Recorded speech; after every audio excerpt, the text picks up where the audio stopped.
Hello, everybody, and welcome to episode 1 review of Solo Leveling. The anime just came out a day and a half ago, and I've been dying to talk about it. So, usually, or what I plan on doing is comparing the anime to the manhwa and the light novel. Unfortunately, this episode will be kept short, mainly due to the fact that there really was no difference between the first episode and the manhwa or light novel. The animators did a good job keeping to the source material, so I'm happy to see that.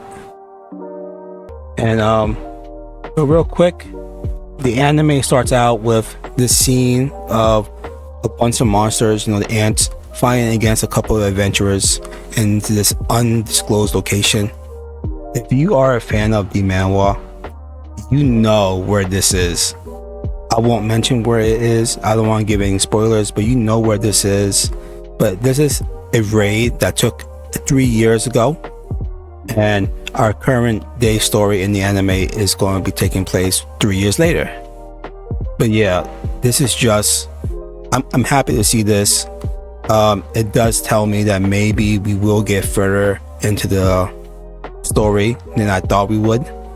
Originally, I thought we were only going to get up to, I guess not to give any spoilers, but I thought we would get to the job change arc in the story. So to see this, it does give me hope that we will go further into the story for the anime,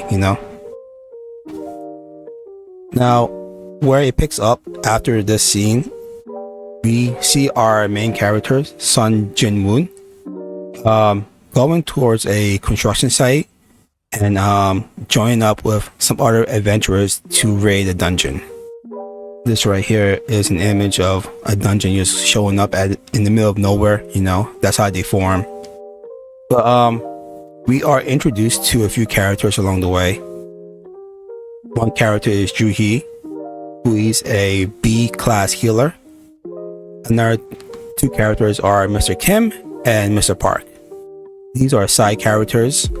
They won't be in the story for long, but the reason why I bring them up is because there was only one difference between the anime and the light novel that I could see. Everything else was a one-to-one, But yeah, they're getting ready for their first, not the first, but they're getting ready for a raid, and Joo-hee is hassling Sung Jin-woon for always getting hurt because he is the weakest E-class or the weakest adventurer of them all. He's mankind's weak link, I guess you could say.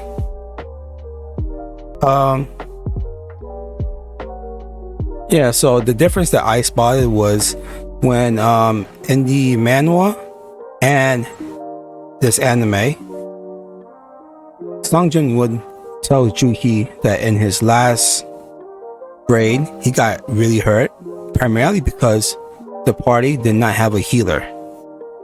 But in the light novel version of it, is actually Mr. Kim that explains to us that the reason why Sung Jin-woon got so hurt in this last raid was because there was no healer. This is not a big deal, I guess the people who wrote the manhwa and who did the animation for this felt that it was better to make it as if Sung Jin-woon is telling the story instead of Mr. Kim, Now, as they get into the dungeon, they start raiding it, they come across a second dungeon within the dungeon. And in that dungeon is where the main point of this episode takes place, I guess you can say.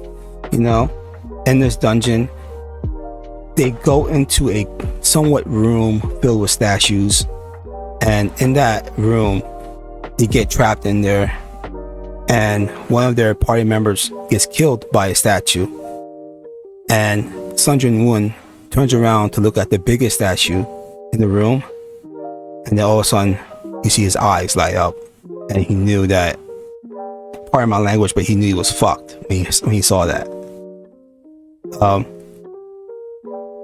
Here we go. Here's the statue giving us the laser eyes, and he burns an entire floor right here.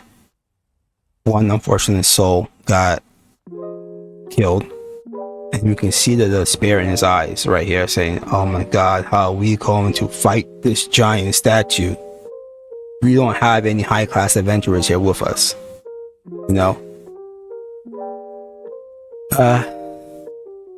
I'm really happy that it's sticking to the manhwa and to the light novel.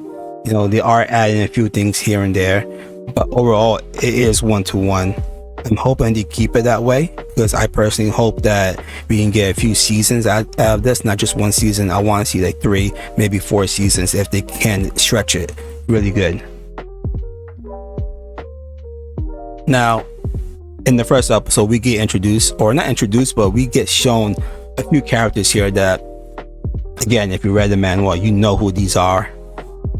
So this right here gives me hope right now that the anime will go further on in the story, because these guys right here, especially this guy and her, don't show up until way later on. So I am very happy to see these guys show up early on, so we can get hyped for where this anime is going to go. All right, I'm gonna end it right here, because there really was nothing to discuss as far as differences goes between the anime and the manhwa or the light novel. Hopefully they keep at it. Hopefully they keep it as a 1-to-1 storytelling. And if they do add anything to the anime, hopefully it won't be anything that would destroy the story. Because we've seen too many anime where they would add a few things into it, thinking that it will help the people watching the anime, but it turns out to destroy the story. So hopefully this won't happen with this IP, because so many people love this story. You know, it has a huge fan base. I have not even looked on YouTube or Reddit to see what people are saying about the first episode, so I did not want to cloud my judgment for this video. But yeah, all right, so I'm gonna end it here. Hopefully episode 2 shows us some more epic scenes, but I'm hoping things don't get carried away. All right, bye.